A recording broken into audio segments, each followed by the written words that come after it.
Medications for opioid use disorders in correctional settings. Shifting the paradigm, creating a balanced correctional and rehabilitative approach.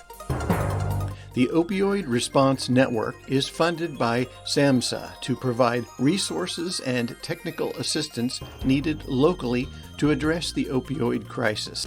This video is part of a series to provide guidance on the implementation of medications for opioid use disorder in correctional facilities.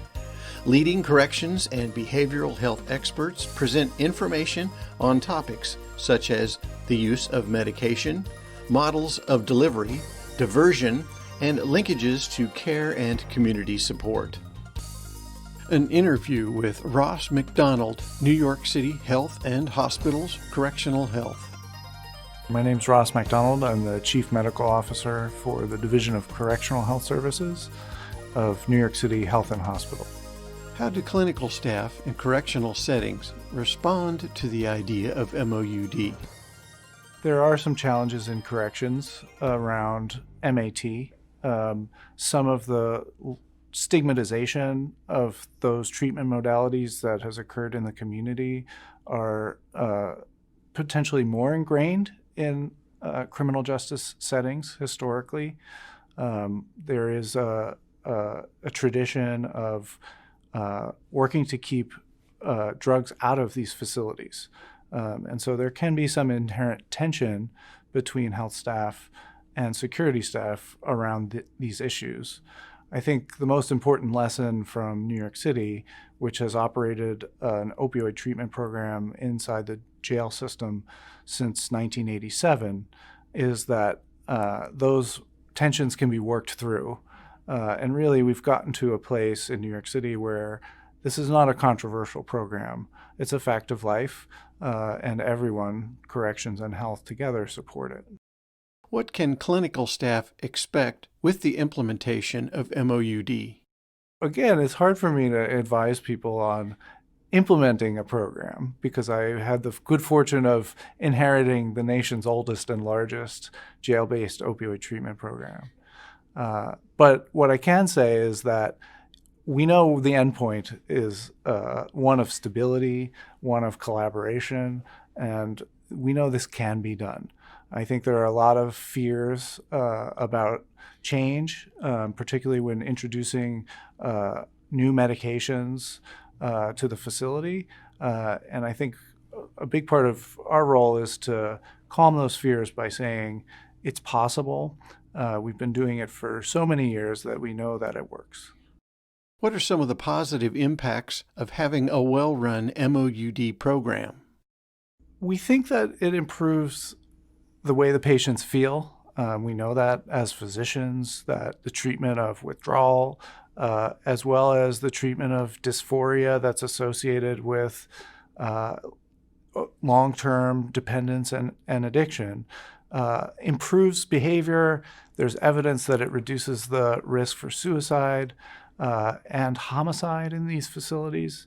And so we think that that fits with our anecdotal experience, that when you treat people with the right medicines based on the clinical need, that their behavior improves, and the end consequence of that for everyone in the facility is that your day gets a little bit easier. The facility's easier to run, the patients are easier to work with and to talk to because they feel better. Given these positive impacts, why is there still so much resistance to implementing MOUD? I think the stigma is an element, but it's not the only element. Implementing programs anywhere is a challenge, and implementing programs in corrections is a particular challenge. These are very complex human institutions. So jails are complicated, prisons are complicated, and healthcare delivery is complicated. And when you superimpose healthcare delivery on one of those places, everything you do is challenging. So all of the elements that you need to think about, all of the things that you need to troubleshoot in order to implement a program like this are very daunting. So if you have all of those challenges and barriers, plus you have stigma, plus you don't have a mandate to do it, it simply is not going to happen. And that's why in most facilities, for those 30 years from the time that our program started, it hasn't happened. I think what's changed is that now there is a mandate. Now there is a shift in the stigma. And I think that many facilities around the country are starting to see that this is very doable and it's the right thing to do. How do you discuss and address the concerns of staff about diversion? First, I would validate their concern. So diversion is a problem. It's a thing that does occur. And any successful program has to expect it and to have mechanisms in place to deal with it. But I would also say it's a problem that can be managed. And really, it comes down to collaboration between health staff and security staff so that these medicines are given in a controlled way, so that patients are observed when they're given the medication, and diversion can be minimized through effective policy. What is the connection between substance use and recidivism?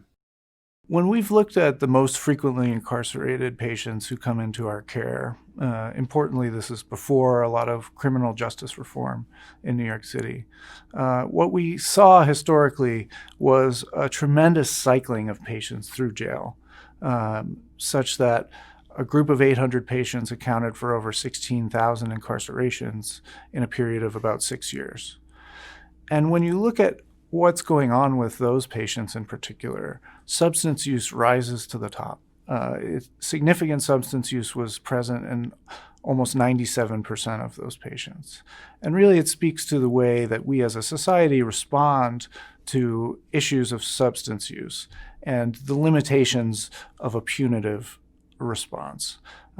So these are the kinds of data that can help systems and our society start to think more carefully about the way that we use punishment when it comes to addiction. Have you seen a reduction in recidivism since implementation of MOUD? Recidivism is a really challenging endpoint to measure. What we have seen is big changes in the criminal justice system and a relative decarceration in New York City, so that there has been a large decline in the jail population.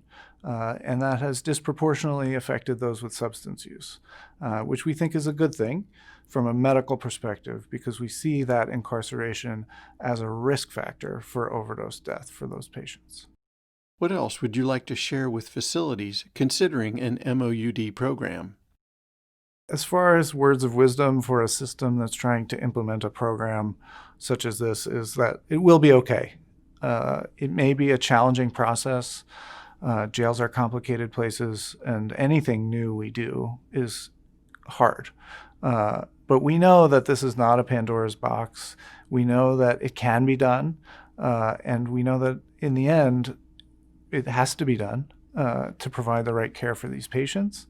And there will be ancillary benefits, including we think that the facilities will be easier to manage and that people will be at lower risk, both of overdose when they leave, but also of suicide and problems of violence in the jails.